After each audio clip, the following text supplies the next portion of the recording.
আমরা আগে যেহেতু পাকিস্তানের সাথে ছিলাম, এজন্য কিছু বা হয়তো বা আগের থেকে কিছুটা টান আছে। তারপর ইন্ডিয়ারও টান আছে, এগুলা দুজনে মিলেই থাকে। খেলা মোটামুটি ভালোই চলছে। বাংলাদেশ সম্ভবত 5টা উইকেটের পতন ঘটেছে এখনও পাকিস্তানের।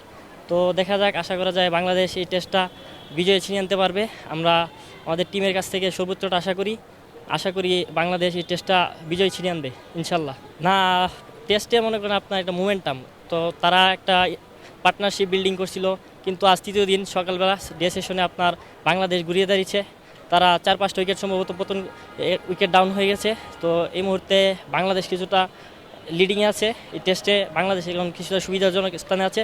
যদি পাকিস্তানকে 350 রানের ভিতরে আটকানো যায়, তাহলে বাংলাদেশ আশা করা যায় কিছু রানের লিড নিতে পারলে এই টেস্টটা জয় আশা করা যায় বাংলাদেশের কাছ থেকে।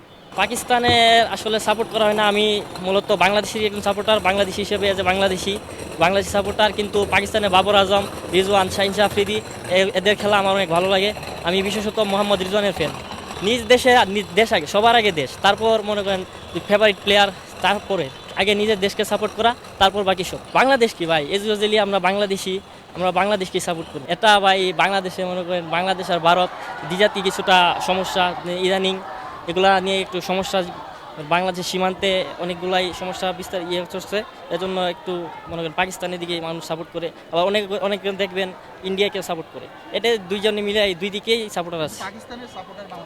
পাকিস্তান এগুলা কারণ আছে, কারণ আমরা আগে যেহেতু পাকিস্তানের সাথে ছিলাম, এজন্য কিছু বা হয়তো বা আগের থেকে কিছুটা টান আছে।